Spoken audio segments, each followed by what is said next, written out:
বাড়ি তো আমাদের পরিচিত শুটিং ইয়ে, তখন দেখেছি আমাদের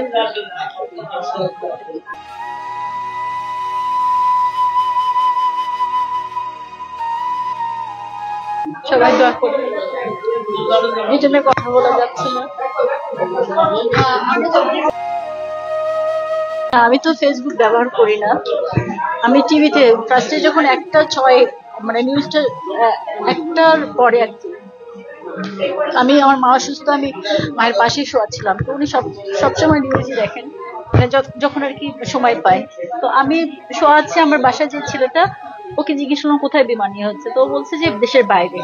তো দিয়াবাড়ি যখন নামটা বলছে না, দিয়াবাড়ি এই মুহূর্তে আসলে কথা বলার ফিলটা হয় না আসলে ওইভাবে।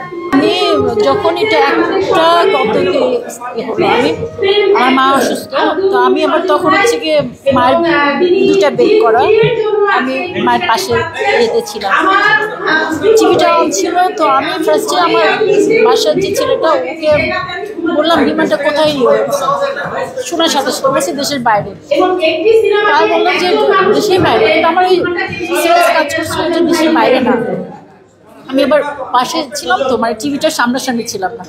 আমি যখন সামনে এসে দেখি তখন মানে কিছু বুঝতে পারছিলাম না, বিমান ইয়ে হচ্ছে। তো আর ওই জায়গাটা তো মানে আমাদের শুটিং স্পট, ওই যে দিয়াবাড়ি যে ইয়েটা, ওই হিসাবে তো বেশি চিনি।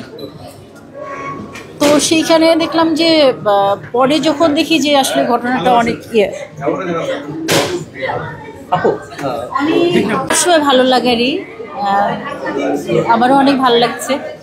তবে ভালো লাগার আসলে কিছু ভালো লাগা ওটা ফিল করা যায় না। তো এখন যে সময়টা, আমাদের সময়টা অনেক বড় একটা ব্যাপার। তো বিমান বিধ্বস্ত যে ব্যাপারটা, এটা অনেক কষ্টের, যেটা আসলে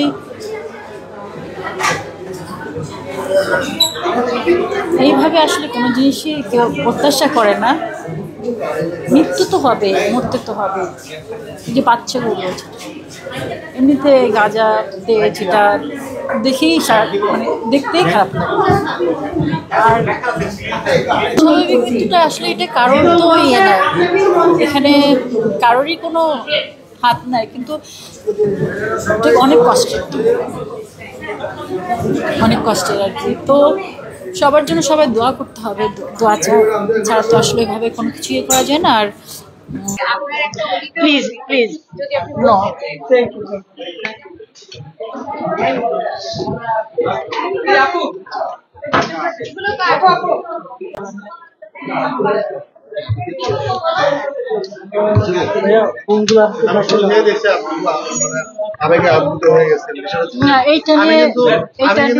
আমি নিজেই কোনো ভিডিও দেখি।